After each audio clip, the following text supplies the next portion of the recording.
हर हर महादेव। आज हम शिव महापुराण का 18वां अध्याय शुरू करने जा रहे हैं, जिसमें सती के द्वारा भक्ति के अंगों के संबंध में प्रश्न किया गया है। तो चलिए कथा शुरू करते हैं। तो ब्रह्मा जी बोले, हे नारद, सती ने तो सदाशिव ऐसे वचन सुनकर अपने को बहुत ही भाग्यवान समझा है, तो वे प्रेम पूर्वक उनमें से भक्ति के अंग पूछे तथा उपासना के प्रकार ये सब 5 अंग हैं। पूछे तो शिव जी ने तत्संत्र का स्तोत्र किया, कवच, सहस्त्र नाम, पटल तथा पद्धति सहित और अनेक प्रकार के यंत्र मंत्र, चेटक और आदि गुणों सहित उनका वर्णन किया है। उन्होंने प्रेम में वृद्धि करने वाली कथाएं और आनंद उत्पन्न करने वाली कहानियां, वृतांत सुनाए हैं। अपने भक्तों की महिमा, जिसमें भक्ति में वृद्धि और उनके धर्म जैसे नृप धर्म अर्थात राजनीति, स्त्री धर्म और वर्णाश्रम धर्म, पुत्र धर्म तथा शंकर धर्म आदि का उन्होंने विस्तार पूर्वक से वर्णन किया है।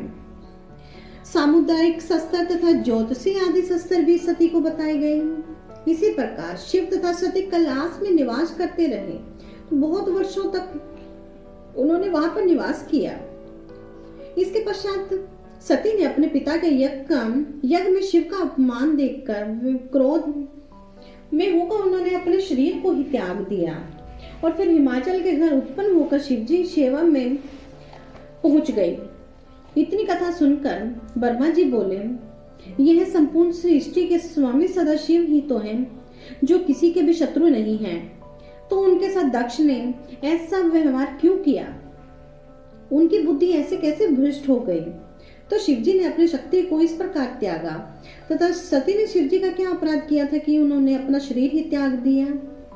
सती का अनादर किस प्रकार हुआ? जिन लोगों ने इनका अनादर होते हुए देखा, तो यह आदि शक्ति होते हुए भी ऐसे कैसे अंतर ध्यान हुई? तो यह सब मेरे चित्त मेरे हृदय में ही संदेह बढ़ा रहा है कि मुझे यह सुनकर बहुत ही आश्चर्य हुआ कि सती दक्ष प्रजापति को अत्यंत ही प्रिय थी। तो दक्ष ने उनके प्रति ऐसा व्यवहार क्यों किया? तो नारद जी ने यह कथा सुनाकर पिता में ब्रह्मा जी से कहा, हे पुत्र, यह तो सब उन्हीं शिव जी की महिमा है, जिसमें किसी और को दोष कैसे दिया जाए। हम तुम्हें यह वृतांत सुनाते हैं कि जिस प्रकार शिव जी दक्ष प्रजापति की शुद्ध वृत्ति को भ्रष्ट करके उनसे वैर बढ़ाया था, तो एक बार दक्ष प्रजापति ने एक यज्ञ रचाया और उस उत्सव में भाग लेने के लिए सभी देवता तथा ऋषि मुनि अपनी अपनी पतियों साथ दक्ष के घर जा पहुंचे।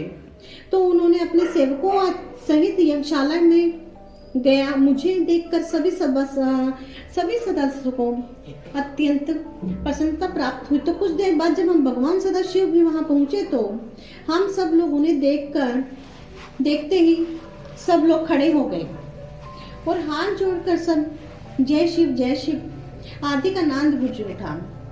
हमने प्रार्थना करते हुए कहा, हे प्रभु, आपने इस यज्ञशाला में उपस्थित होकर जो हम लोगों के ऊपर अत्यंत ही कृपा की है।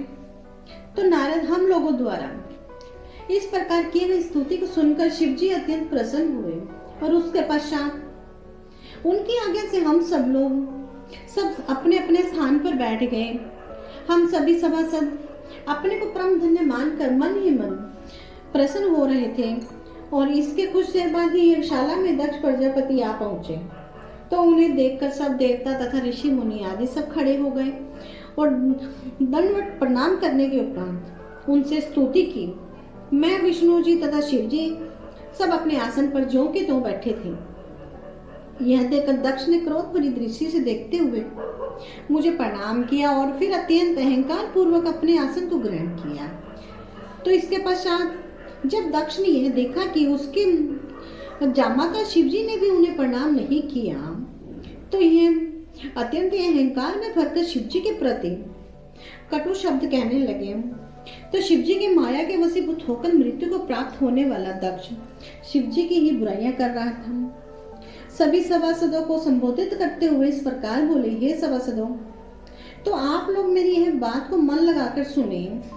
इस सभा में जितने भी उपस्थित बड़े बड़े देवताओं ने मुझे हाथ जोड़कर प्रणाम न करके अपनी मूर्खता का जो भारी परिचय दिया है, तो शिव का यह कार्य वेद के विरुद्ध में है।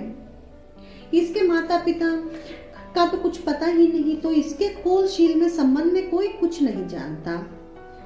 अर्थात बुद्धिमानों को यह धर्म कि वे मूर्ख को दंड अवश्य दें, वे ऐसा न करें कि संसार में उदंडता बहुत ही ज्यादा बढ़ गई है। तो इसीलिए मैं शिव को शाप देता हूँ, अपने ब्राह्मण वश का तेज प्रकट करता हूँ।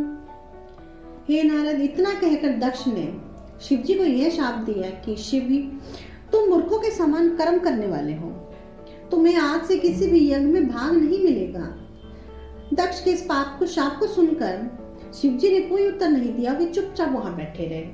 उसी समय नंदी से नहीं रहा गया नंदीगण ने अत्यंत क्रोध होकर दक्ष से कहा, हे दक्ष, तूने शिव जी को तो शाप देकर अपनी परम मूर्खता का जो प्रदर्शन किया है, तुम यह नहीं जानते कि शिव जी के द्वारा इस सृष्टि का तो भरण पोषण होता है। फिर भी जो तो शिव जी को अशुभ कह रहा है, तो यह तेरी मूर्खता नहीं तो क्या है? हे पापी, तूने तो ऐसे परम प्रधान पुरुष की निंदा की है, तो मैं तुझे क्या शाप दूं कि यह तो तेरा यह शिव निंदक मुख न रहे और तेरा कोई भी मनोरथ पूर्ण ना हो। हे नारद, नंदीगण के मुख से यह श्राप सुनकर दक्ष प्रजापति ने अत्यंत भयभीत होकर उन्हें भी यह शाप दिया, हे नंदी, तुमने तो मेरा अपमान किया है, संसार में तुम दुखी ही रहोगे, तुम्हारा कोई भी स्वरूप विचित्र होगा, तो वेद के विरुद्ध आचरण करने के कारण तुम्हारी बुद्धि भी नष्ट हो जाएगी, तुम्हें बोझ ढोने के काम में ही आओगे। और शिवजी से देश देखते रहे थे, तो देखा दक्ष के इस शाप को सुनकर वे बहुत ही प्रसन्न हुए। तो यह सब कुछ देखकर नंदी को फिर क्रोध हो आया और उसने अपनी अप्रिय महिमा को देखते हुए जिन लोगों ने शिवजी की निंदा की थी, वे उनकी ओर देखते हुए कहा, तुम सब लोग व्यर्थ ही ब्रह्मा के वंश में उत्पन्न हुए हो, तुम ज्ञान ही नहीं रखते और काम, क्रोध, लोभ आदि के वशीभूत होकर शिवजी के विरुद्ध ही तुम लोग आचरण करते हो। तो तुम्हें भी यह शाप देता हूं कि तुम्हें शुभ कामों का फल कभी भी प्राप्त न हो, तुम कभी भी अच्छे कर्म न कर पाओ। जो लोग शिवजी से दृश्य रखने वाले हैं, तो वे सब वेद के विरुद्ध चलकर ब्राह्मणों के कर्मों को ही त्याग कर बैठेंगे, ये सब कुक्रम करेंगे तथा अंत में वे नरक वास में ही पाएंगे। तो हे नारद, इस प्रकार नंदीगण ने जब अपने ब्राह्मणों को भी शाप दे दिया, तो शिवजी ने हंसते हुए कहा, हे सभासदों, मैं तुम्हें अब सच्चे ज्ञान का उपदेश करता हूँ, मैं तुम्हें सच्चे ज्ञान का उपदेश देता हूँ। उस ज्ञान को सुनकर कोई भी अप्रसन्न ना हो।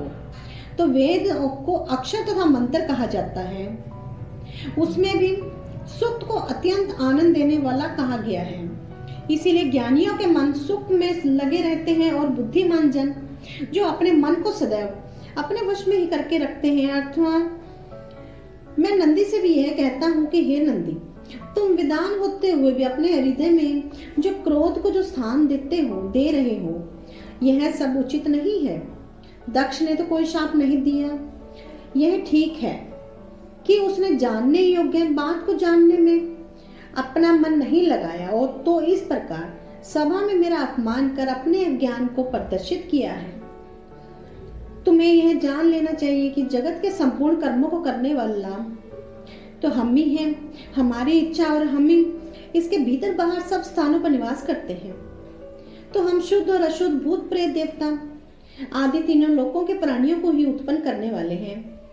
तुम्हें तो यह उचित है कि हमारे इन वचनों को सुनकर अपने क्रोध को दूर करो और अब किसी को शाप आदि मत दो।